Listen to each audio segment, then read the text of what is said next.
En nombre del Padre, del Hijo y del Espíritu Santo. Amén. Queridos hermanos, continuamos en esta meditación sobre el Santo Rosario. En esta charla número 34 analizamos la quinta parte o decena del libro de San Luis María Grignion de Montfort, El secreto admirable del Santo Rosario.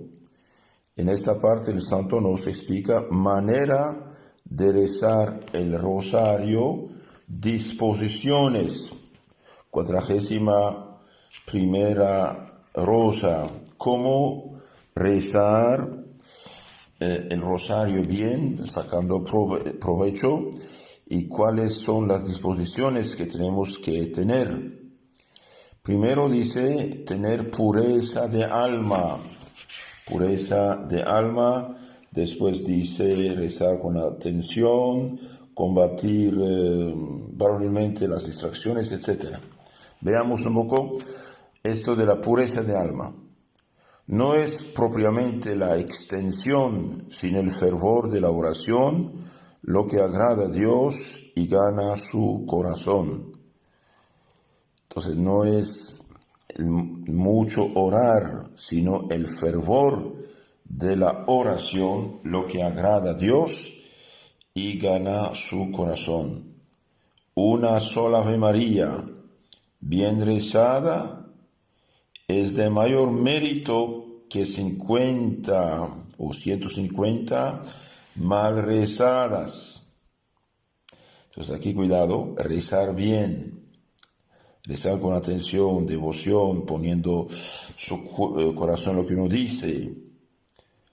Casi todos los católicos rezan rosario completo, dice el santo, la corona, los 5 misterios, o por lo menos algunas decenas de Aves Marías.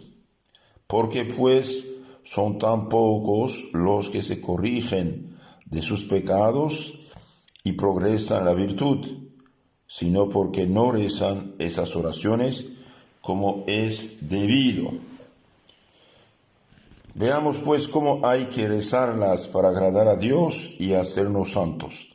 Entonces aquí el santo nos explica cómo rezar bien el rosario para sacar provecho. Es necesario que la persona que reza el Santo Rosario esté en gracia de Dios, o por lo menos se le suelta a salir del pecado, pues la teología nos enseña que las buenas obras y las oraciones hechas en pecado mortal son obras muertas que no pueden ser agradables a Dios ni merecer la vida eterna. Entonces, para que nuestra oración, nuestro rosario dé fruto, hace falta estar en gracia de Dios, es decir, haber confesado todos y cada uno de sus pecados mortales. Está en gracia de Dios, o al menos, si uno está en pecado, tener el deseo de salir del pecado. ¿Por qué? Porque las buenas obras hechas en pecado no son meritorias, no merecen la vida eterna. Está escrito en este sentido, la oración, la alabanza de los pecadores que no quieren salir del pecado no agrada a Dios. Pero si quieren salir del pecado, suplican a Dios, sí tiene importancia.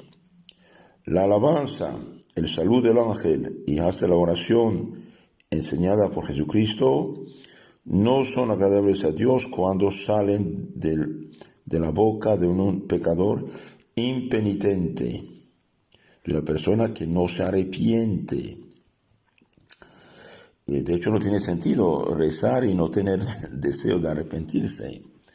Entonces, pidamos a Dios, aunque estemos en pecado, la gracia del arrepentimiento. Nuestro Señor Jesucristo ha dicho,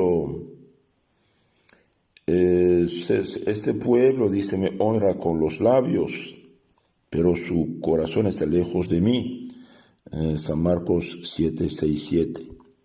Esas personas que ingresan en mis cofradías, rezan todos los días la corona, los 5 misterios rosario o el rosario completo, sin ninguna contrición de sus pecados, me honran con sus labios, pero su corazón está lejos de mí, dice el Señor. Hemos dicho, para que la oración sea agradable a Dios, aceptable, fructuosa, hace falta estar en gracia de Dios, o por lo menos uno esté resuelto a salir del pecado. Porque si fuera absolutamente necesario estar en gracia de Dios para dirigir las oraciones que le fuesen agradables, se seguiría que los que están en pecado mortal no deberían rezar, a pesar de que tienen más necesidad de hacerlos que los justos, lo cual es un error condenado por la Iglesia. Y así, si no fuera un error y no estuviera condenado por la Iglesia, jamás se debería aconsejar a un pecador que rezara en la corona o rosario. Entonces aquí en resumen el santo dice, para que tu oración sea eficaz, aceptada por Dios, agradable a Dios, hace falta estar en gracia de Dios, o al menos, si estás en pecado grave, tener ese deseo del arrepentimiento, pedir a Dios misericordia, como una persona que cayó en pozo profundo y grita socorro. En este caso sí vale la oración y atrae misericordia de Dios sobre uno, que mueve la voluntad, Dios mueve la voluntad al arrepentimiento, a la confesión y a la reconciliación. También dice el santo, porque si con voluntad de permanecer en el pecado y sin intención alguna de salir de él se alistase en una cofradía de la Señora Virgen, o rezara la corona o rosario completo, o alguna otra oración, se encontraría entre los falsos devotos de la Señora Virgen. Devotos presuntuosos e impenitentes, que bajo el manto de la Señora Virgen, con el escapulario sobre el cuerpo, rosario en la mano, exclaman, Santísima Virgen, Buenísima Virgen, Dios te salve María. Sin embargo, crucifican y desgarran cruelmente a Jesucristo con sus pecados y desgraciadamente caen desde las más santas cofradías de la Santa Virgen a las llamas del infierno. Entonces aquí el santo habla de los falsos devotos de la Virgen. Dice, llevan su rosario, llevan su escapulario, rezan, pero son impenitentes, no dejan el pecado y no quieren dejarlo. No lo dejan y no quieren dejarlo. Esta gente, dice, de la cofradía, bien cae al infierno. Cuidado, es importante saber esto. Tenemos que dejar el pecado, renunciar al pecado, o al menos pedir a Dios misericordia y fuerza para dejarlo sinceramente.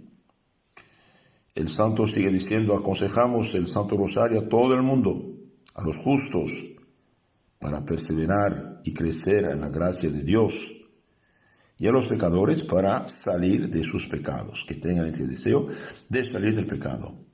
Mas no permita Dios que exhortemos a un pecador a que haga del manto de la protección de la Virgen un manto de condenación para encubrir sus crímenes, ya que convierte el rosario, que es medio para todos los males, en un veneno mortal funesto.